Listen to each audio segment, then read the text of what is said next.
Welcome everyone, Christine here with a discussion about the High Elves in Total War Warhammer 3 and how Creative Assembly could make them great again. To be certain, the High Elves are a very powerful race in Warhammer 3. I mean, just look at the amount of money I am earning right here in this campaign. Though, to be certain, I am using the Phoenix Court mod for the High Elves in this campaign, and that is helping me a bit, but really, that's not the reason I'm making so much money. It's because the High Elves do make so much money in a long campaign. The problem is, fundamentally speaking, in Warhammer 3, given the way the current meta is right now, you have a situation where the game is really aimed at the early game aspect of it, not necessarily a long 60-turn campaign. Now, that may come down to a design philosophy, that may come down to preferences, though I think, generally speaking, Total War games have always had their campaigns decided in the early game. Everything else beyond that has generally been a grind. I mean, you are not going to lose a campaign if you do well in the first 20 turns. But you can lose a campaign on that early game situation. And this has been the case ever since I started playing in Rome 1. That's always been the case in Total War. And it's certainly one of the bigger problems in the series, that the end game has never been particularly great. But anyway, let's talk about the High Elves and the things that I think CA needs to deal with regards to them. First off, let's consider the High Elf economy. Right now, if you're playing a High Elf campaign, you have four different economic buildings you may want to construct. Because you have your main economic building, the Elven Craftsman, that gives you the money itself and generates Elven trinkets. But this generates more money if you have a high level of control. So then you have the Plaza chain, which gives you control and also generates more money. Then you have the Elven Gardens, which give you income from entertainment buildings in a province. And on top of that, you also have the Elven Embassy. This is one of the things that I think Creative Assembly should move past. Because when you put so many economic buildings, that all of which are really good, you limit the possibilities that players have in developing their settlements. Especially early on in a campaign, because a lot of the issues of the High Elves are early on in a campaign, which lends itself to one of the biggest issues that the High Elves do have in their campaigns, their lack of army variety. See, if you're playing a High Elf campaign, your best decision early on in a campaign is to maximize your economic output and spam as many spearmen and archers, or archers with light armor, as you possibly can. There's no reason whatsoever to ever recruit any other unit except spearmen and archers, light armor or regular archers, in a campaign early on. Very limited reasons to recruit Illyrian Reavers, or Lateran Sea Guard, or even getting the barracks in general. There's almost no reason to get the cavalry building chain. There's actually better cavalry you can get access to at tier 5. There's almost no reason to bother with the Greater Groove until you get it to tier 4. In which case, unless you're playing Alariel, you do get access to Handmaidens and Sisters of Avalorn. And even in an Alariel campaign, you might say, oh, Sisters are really good. Yeah, they can be. But the question is it an efficient way of using resources to use a building slot for this? Even with the mods I have right here. And I would have to say, not really. I mean, maybe in one or a couple of provinces, but that means with less the variety of buildings in different provinces, you end up in a situation where you may conquer a lot of territory. You are incentivized to do so as the High Elves. It comes down to Wolf 1 and High Elven confederations. But almost every territory is going to end up feeling the same. There's no variety that you would go for as a player. Contrast that to Khorne or the Dwarves or other races. You may have building variety because you might focus on hero recruitment in a province for certain heroes. You might focus on certain units in a province and certain other units in a province. That is not really the case in a High Elven campaign. Basically, between the economic buildings and the lack of variety of unit recruitment early on in a campaign, or units that are worth recruiting, it's not like White Lions are horrible, it's just like they don't compare to Silvering Guards and Elven Archers with light armor, if you talk about tier 3 units. But you may not even necessarily get Silvering Guards and archers with light armor. There's a lot of people that would argue going for spearmen and regular archers is really the way to go in terms of economic efficiency.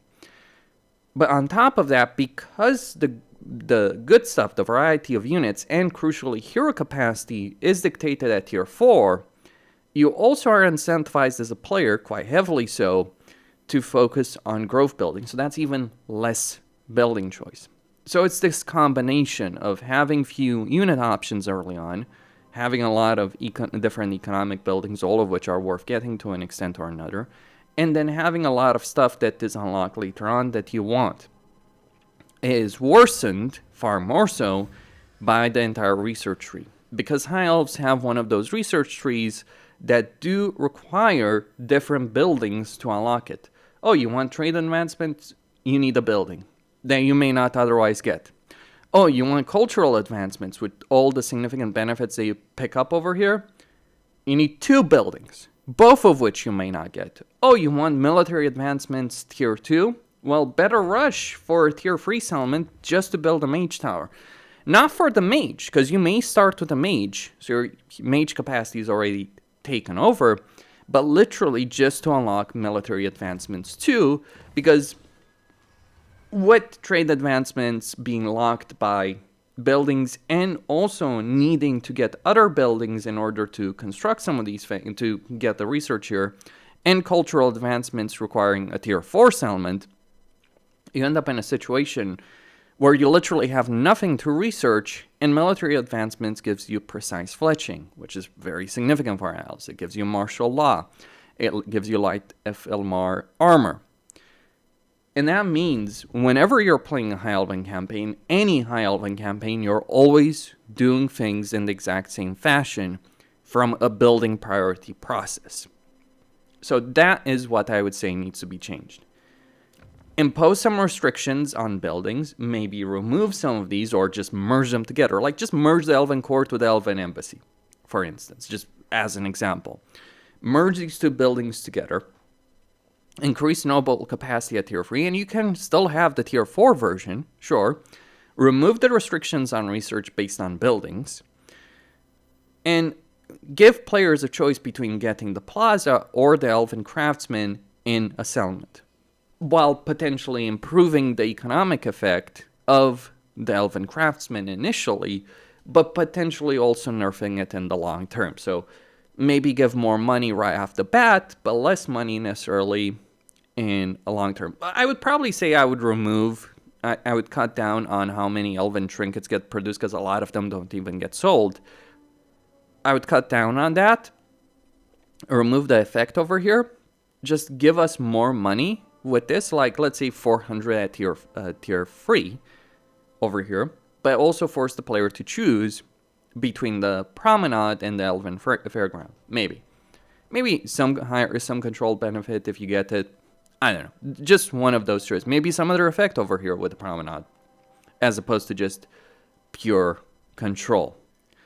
And by the way, the problem with the Promenade is early on getting to max control is useful because it obviously gives you that economic benefits, but then later on in a High Elven campaign, it becomes completely pointless as a building chain because you get handmaidens, and each handmaiden gives you Favor Devacia, +1 control to all provinces.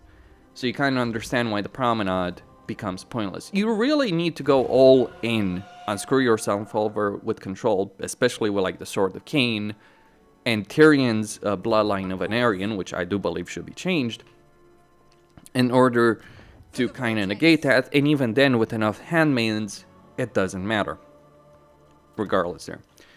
Beyond that, I would say every High Elven hero, be it mages, swordmasters, handmaidens, and nobles, all of them should be recruitable at tier 2 and increase capacity at tier 3. Every single one of them. Not necessarily from a minor settlement in all of them. So you could, just keep mages from capitals. That's fine. And maybe Swordmasters of Hoth. I don't know. Or maybe split them off. Have them being recruited from different buildings. Furthermore, I would say that every single unit over here should be recruitable at tier 4 at the most. Or even earlier. You might say, oh, dragons are really powerful. But yeah, how many dragons are you going to be able to afford early on in a campaign? Not that many, most likely, if any at all. I would like to see a situation where instead of having the current High Elven campaign, where you play early on, the vast majority of the campaign early on with spearmen and archers, and then you just like spam dragon stacks because you can't fucking afford it. I would like to see a situation where just diversifying your armies would be better. And by diversifying, I don't mean necessarily buffs. I mean in the sense of how easy it is to acquire, how those units work, all that. Just diversifying of playstyle. Maybe High Elven melee units could get individual upgrades. Maybe they should have a unique scrap mechanic as well. That is one thing. Another thing is with regards to the High Elves is with regards to Confederation. So High Elven Confederation, the way it works right now in the game, and obviously confederating someone like Alariel if you're playing Tyrion is very significant, but confederating Tyrion as Alariel is very significant. The way that system works is because Ulthuan is an island, and because the way the AI interacts with moving from an island to land territory, because of all those aspects, you end up in a situation where, due to High Elven campaign scripting, diplomacy modifiers, and the way Confederation works, you end up in a situation where you either cheese the crap out of Ulthuan to confederate these legendary lords fast. It doesn't just work to use influence, at least not on legendary. Some people say, oh, just use influence to maximize. I've tried that, doesn't fucking work on legendary for a number of reasons. So basically, you just want to rush, get as much Ulthuan, box them in, get those diplomatic relations, and then confederate them. That is not a great system. So I think there should be a better system of confederation with these legendary lords, and a guaranteed confederation system. The way the dwarves actually have it. Like, have an objective system in your campaign that is not just like an objective, oh, you will always do this at 60 turns. No, maybe I can do it in 10 turns. Maybe I can do it in 20 turns if I play very well, right? In a non-cheesy way. Just play the game well. Because that's the thing about the dwarves. The dwarves can just play their campaigns well without going to extreme cheese, and then guarantee that confederation for legendary grudges. So yes, that is a system that the High Elves should have in their campaign. And by the way, you look at the province development over here, you get the point of what I'm talking about. That is another thing I would say should apply to the High Elves as a race. There's, of course, reworks and fixes that should apply to legendary lords like Alariel's Defender of Ulthuan. Does seem to bug out a lot of the times. I don't know exactly why it does that, but it's like, even though all of Ulthuan is under my control, I can't max it out in a lot of campaigns. But regardless of that, what I would say with respect to the High Elves is with regards to the influence system. Early on in a campaign, influence is obviously hard to get, right? But the benefits you get from a lord that has 60 influence can be significant. But that's a trap. Sometimes you get lords that are just not really that great, even though you may spend a significant amount of influence. So there's a balancing. Like, consider this. This is a princess that requires 60 influence to get. But what does she have for that 60 influence? 20% reload time reduction, upkeep for chariot and eagle claw bolt thrower units. That is not worth it at all in any campaign compared to, 10% campaign movement range. Or even, mind you, this is with the Phoenix Core mod, or even if we look at, say, an Archmage right here, let's say we go with the Lore of High Magic, well, consider some of the options you can get. Sprite, that's just a speed benefit, but you can reduce Winds of Magic for the enemy, as an example. Or there's some other benefits right here. There's a huge way of wasting a lot of resources, like Builder. Builder is a fairly substantial benefit. It's far more substantial than having a chariot and Eagle Claw Bolt Thrower. And this applies to heroes as well. There are heroes which have completely pointless benefits that also are 40 influence. So here's what I would say needs to be done here. I think a variant of the Ice Court training system, though it shouldn't take 8 turns or any turns out to train anything. But rather, you could have heroes and lords randomized traits. Some of them can be good, some of them can be bad. But maybe if you spend influence, and not 40 or 60, but like 20 at most, if you spend influence, you can get good traits. Maybe some trait limitations so you don't just stack the really good ones. But that would reduce the randomization and improve the situation. But let's just consider some things right here. You get Medic, regeneration. Okay. Is that worth 40 influence? Maybe. You know, you can certainly make an argument in favor of that, right? But you could also consider research rate over here. Or if we look at a noble, yeah, there's some good, really good stuff at 40, but then there's some completely useless crap. Like athletic. Charge bonus for heroes is not necessarily worth it. 30% speed, right? Or, like, I would rather get the 10% missile resistance than get the charge bonus over here. Though the cost is very similar. So it is a balancing aspect. Or the targeting range for spells. Or if we look at mages, we get Incendiary. That sounds great. It is potentially great for Archmage, not for regular mages. But the reason it's good for Archmages is they can ride dragons. Not the best dragons, but they can at least ride dragons. But would you rather get an Incendiary spell, an Incendiary Lord, or would you rather get something like a Builder, which is much cheaper? Or some other benefits they could potentially get over here. Like, Protected. I would rather take Protected over Incendiary any freaking day. Right? Or Fortuitous, for instance. And also the negative traits suck. This does encourage you as a player to just basically start playing Alfarian campaign, for instance. Get a bunch of each heroes, and then load them up in another campaign so you bypass the entire system. It's also crap, because you end up with a bunch of really bad traits that you may not care for. And they're just sitting there. You're not recruiting them, because why would you want to recruit some of these guys? Like, I look at some of the princes I have. Yeah, I have, efficient, right? That would be worth it. Absolutely. But you may also end up with stuff like this. And if I don't recruit this lord, she's just going to sit in the pool right here, and I won't get something else with a better trait unless I recruit, this one with energetic. That's just an example.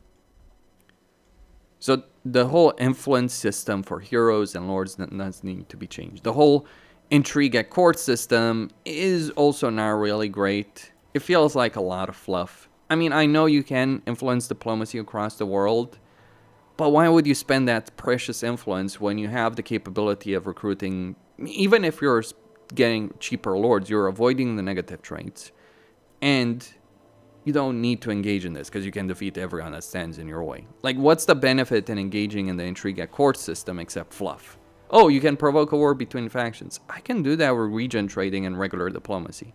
Like back in Warhammer 2, when you didn't have region trading, sure, this was a very different affair, but now you have region trading. You do have ways of doing this by default. And while neither region trading or intrigue at court are great systems necessarily to use diplomacy, I think that diplomacy in Warhammer 3 is the best the series has ever seen, but that doesn't mean it can't be better. It still can be. I do think they need to continuously improve that, just like they need to rework sieges again. There is no limit to my power. With regards to the game. But between region trading and intrigue at court, I think I'd rather engage in the region trading system, or just engage in regular diplomacy, as opposed to, using the system to try and troll different factions. It's just flat out not worth it. Because the costs over here just start escalating and start escalating and start escalating, and just gets to a point where it's absolutely not worth it. Like, the only time intrigue at court is worth using is very early on in a campaign. And even then, like, it's actually, funnily enough, Karl Franz, who also has the system, but only with Order factions, actually has a better situation with the system. One, because he's not using a precious resource that he can use elsewhere. I mean, okay, Prestige is used, to be sure, for all his effects. But you get to a point in a Karl Franz campaign where you have so much prestige, yeah, you can afford screwing around. But also on the fact that what Karl Franz is doing, like let's say you're playing Karl Franz, you might want to create the Order Tide, and so you're spending the influence to make these factions like each other. And while that can feel fluff, and you do have other ways of doing it, it is useful from the perspective of making different factions like each other, so they don't end up at war with each other. You might say, well, you can do that with Intrigue at Court, but again, there's a difference in terms of prestige and influence. Influence is much harder to get, and it's used for other things as well. Prestige is far more common, and while you do have really powerful actions with it, the scalability of prestige for Karl Franz versus influence is much, much better. So yeah, the whole Intrigue at Court system needs an overhaul. The influence system needs an overhaul. There's an argument that they could use the conclave system from the Chaos Dwarves. I think it makes sense, but I also think that the pitfall of the conclave system is that it may slow your confederation down to a significant amount, which has its own set of issues. So I do agree with the idea of a conclave system, don't get me wrong, not necessarily the way it's handled in the Phoenix Core mod. Don't get me wrong, Phoenix Core mod is a great mod. CA should do better. Plain and simple. Hell, I'd say even the conclave system from the Chaos Dwarves does need to be better. It's a balancing issue as with regards to the pacing of a campaign and all that. We can talk about like what the pacing of a campaign should be. I think people are going to have very different perspectives on that. My point of view on that is a campaign should feel great all around. If you want to play a campaign 30 turns and have a great time with that and that's enough and you can accomplish it, yeah, that should be fun. You should have unit variety and all that. If you want to play a long campaign and enjoy that, that should also be fun. I enjoy both. But what I don't enjoy is the exact situation we have in Warhammer 3, where campaigns are not fun long term. Because it ends up being a boring-ass grind, right? The end game is shit. But also the early game, even though a lot of the action takes place there, is not fun for races like the High Elves because of that lack of unit variety. I've played quite a few High Elven campaigns. It's actually the first race that I played in Warhammer 2. The first two campaigns that I finished in Warhammer 2 were Tyrion and Malekith, funnily enough, all those years ago. And yeah, they're different, but some of these issues existed even back then. Though, funnily enough, I think I used actually a lot of Alliance of Crix back then. Oh, a side note about High Elves in Warhammer 2. Did you know that when Warhammer 2 came out, that you could use the Phoenix Gates as principal military recruitment buildings? Yeah, I know. Sounds crazy, but you could do it. They actually were used for that. Like, I checked my old videos. Like, someone mentioned this on Reddit. I had completely forgotten about it. I checked my literal first playthrough of Tyrion in Warhammer 2. All the military recruitment hero capacity could be put in the gates. Think of this for a second. Imagine, even if the High Elves work the exact same way as they do right now in terms of economy unit tiers, but imagine if you had high-tier gates, right, that were critical strong points, that were just acting there for the purpose of unit recruitment hero capacity. Imagine if we had that right now in Warhammer 3. The Great Bastion system, right? Say what you will about the Great Bastion. Yes, it's fluff, it's annoying, it's a consumption of resources, etc. But it does help Cathay with their settlement issue, because Cathay has a lot of these similar problems, right? You have multiple structures, you want to build all of them. Though Cathay at least has some limitations on it. You can't just construct everything in a Cathayan campaign. But they do have a bit of a similar issue in that respect. With respect to that. But they can get the Great Bastion to construct military recruitment. Though, funnily enough, the gates, when Warhammer 2 was launched, had 6 slots. Well, 5, right? Because obviously the main one. The Bastion only has 4. Imagine having Phoenix Gates, or forts even for the Empire. Think of, some fort-type settlements for a lot of different races who would be primarily, which could grow fast, because, yeah, the growth right now, it's not necessarily great. So you would possibly want to give them a much higher level of growth, but could grow fast, and you could use them primarily for military recruitment. Wouldn't that be far better than how things work right now for a lot of different races. Just throwing it as an idea out there, just throwing it at the wall. Let me know what you guys think about that. And then we gotta talk about climate. The problem in a lot of High Elf campaigns is the climate limitations. There's a lot of climate that High Elves don't have, so that means interacting with a substantial portion of the map is just flat out not worth it. Even in Emmerich and Elfarian's campaign, consider Elfarian's campaign. Yeah, you get Wasteland, but you're missing mountains. That sucks so hard in the Battlelands because there's so many mountains around this entire area, right? So many provincial capitals and useful settlements that you would want that have great resources that are mountains. Emmerich has mountains in Wasteland, but he has other limitations in his campaign. Though I think Emmerich has the best climate of all High Elven campaigns because he gets Wasteland, he gets mountains, he gets Wolf 1. That is freaking awesome. Right, from that point of view, I would say. But then you get other issues with him. Alifanar, look, I love Alifanar. It's a great campaign for what it is, but yeah, the climate does suck there as well. So I think climate viability does need to be better in High Elven campaigns. Because right now, it just kind of feels one-dimensional in so many of these High Elven campaigns. Even with Elfarian, yes, you might say, oh, Elfarian doesn't have to interact with Wolf 1. Between the limitation on climate, the position he starts over here in the Battlelands, how little territory there is, how long it takes, and even going into the Darklands is not worth it because, again, there's a lot of freaking mountains there for Elfarian. He needs freaking mountains, I would say, to make his campaign better. But in an Elfarian campaign, you might think, you can just spend the entire campaign in the Battlelands. And I'm like, yeah, that sounds great in theory. That's not how that campaign works. Because you can take Frozen as Elfarian, so you're always incentivized to take Nagrand in that campaign. And that's also the problem. Every High Elven campaign feels the same bullshit over and over and over again, where you're always ending up in a position where you want to rush Nagrand. With the exception of Emmerich. He doesn't need to give a shit about that. And you could technically say Teclis, but Teclis is not a campaign. Teclis is a joke of a lord. Teclis is the kind of guy who you might just use a console command mod to just confederate him on turn 1. I didn't do it here. This was Recruit Defeat the Legendary Lords mod because he got wiped out by Kairos, as you can see it right there. So I got him over there. I mean, Teclis is really a Legendary Lord I would like to use far more, but I don't. He does need a skill line overhaul. He needs a different campaign altogether. There's ways to fix that, but yeah, CA does need to put that effort in.